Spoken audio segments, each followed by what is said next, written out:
नमस्कार दोस्तों, मैं कुमार विनय फर्स्ट स्टेप एकेडमी के इस यूट्यूब चैनल में आप सभी का स्वागत करता हूं। आज आप सभी के सामने मध्य प्रदेश शिक्षक पात्रता परीक्षा जो कि 5 मार्च से प्रारंभ हो चुकी है, उसमें हमारे सीनियर फैकल्टी में आदरणीय राजा नागर सर ने उस परीक्षा को दिया है। तो हम उनसे जानना चाहेंगे कि किस प्रकार के क्वेश्चन आए। तो आदरणीय राजा नागर सर, आप थोड़ा सा इस विषय में बताएं। नमस्कार sir.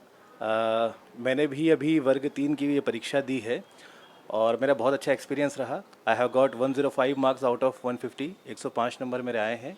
And the paper was quite tough as we were thinking about that question paper, कि जैसा हम लोग सोच रहे थे कि वैसा पेपर आएगा, इजी आएगा, या तो वैसा कोई क्वेश्चन पेपर नहीं आ रहा है। Few questions are being asked from our syllabus. कुछ ही क्वेश्चन पूछे जा रहे हैं सिलेबस में से।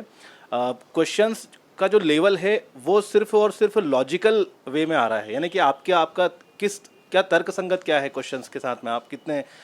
तो मैं आपसे यही बोलना चाहूँगा कि सबसे पहले तो 10th लेवल तक का मैथ्स कवर कर लें। सिलेबस को आप साइड रखें। डेली एनालिसिस व्यू के आधार पर आप लोग जो भी सर जैसा एनालिसिस रोज़ का बता रहे हैं उसके आधार पर आप तैयारी शुरू कर दीजिए, अगर आपका हिंदी मीडियम है और 10-12 दिन है आपके पास तो।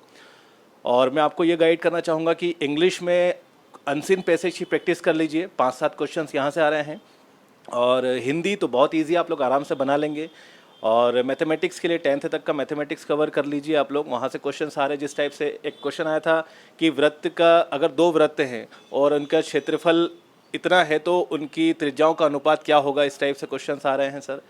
और ईवीएस का जो क्वेश्चन जो पार्ट रहा, it was quite difficult because questions जो पूछे जा रहे हैं सर, जैसे कि चाइनीज़ उपग्रह से रिलेटेड कोई क्वेश्चन पूछ लिया गया है, तो भाई भारत के लोगों को चाइनीज़ के प्रक्षेपास्त्र या जो भी उनके है उससे क्या मतलब रहेगा।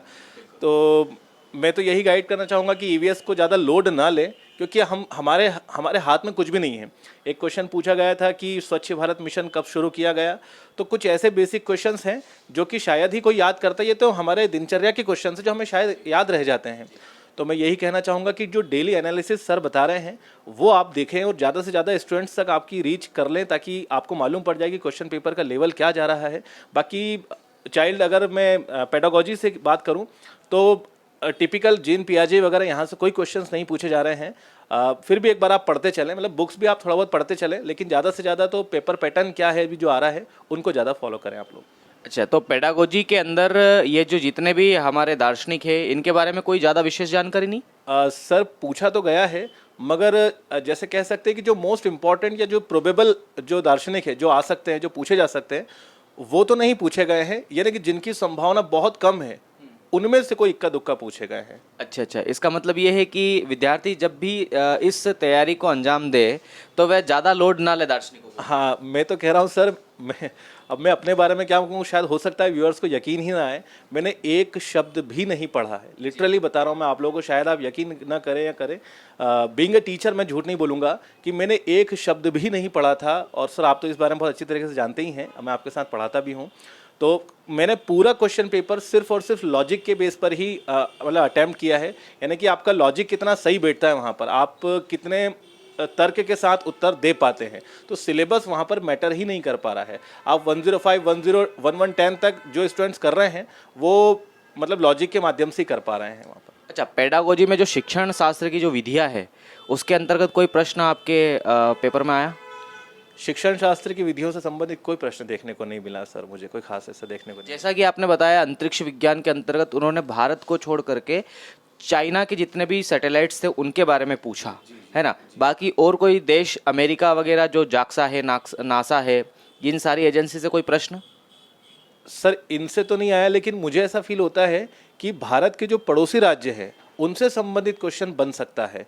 यानी कि नेपाल, पाकिस्तान है या श्रीलंका है या आसपास के कोई क्वेश्चंस हो सकता है कि इनकी रीच वहाँ तक की हो फिलहाल, तो ये क्वेश्चन बन सकते हैं सर। अच्छा, चलिए बढ़िया है सर। इन्वायरमेंट में आपने बताया कि इन्वायरमेंट, मैंने सर बाकी रिव्यू किया, उसमें देखा कि इन्वायरमेंट से संबंधित जो प्रश्न पूछे गए हैं उसमें सन को लगा करके जो सारे प्रश्न आ रहे हैं उसमें काफ़ी हाँ, 2 क्वेश्चन में मुझे देखने को गलती भी देखने को मिली है। और कुछ क्वेश्चंस फैक्चुअल भी आ रहे हैं। कुछ क्वेश्चंस मैं आपको बताया था, जैसे कि एक पूछ लिया गया था कि उत्तरी गोलार्ध में सबसे बड़ा दिन कहाँ होता है, कौन सी तारीख में होता है। तो योग दिवस मनाते हैं हम 21 जून को, तो एक वो है उत्तरी गोलार्ध में, लेकिन उसमें एक शायद ऑप्शन एक 22 दिसंबर भी था, तो वो देखना पड़ेगा आपको, क्योंकि 22 दिसंबर भी सबसे बड़ा दिन होता है, मगर वो दक्षिणी गोलार्ध में है, उत्तरी गोलार्ध में सबसे छोटा हो जाता है। तो कहीं ना कहीं कन्फ्यूजन वाले क्वेश्चंस भी हैं, एक जैसे ऑप्शंस भी देखने को मिलेंगे आप लोगों को। तो यही है कि जिसका सटीक एनालिसिस हो गया है वही दे पाएगा सही जवाब। चलिए, बहुत बहुत धन्यवाद आदरणीय राजा नागर सर का, हमारे साथ जुड़े और हमारे इस कार्यक्रम का हिस्सा बने।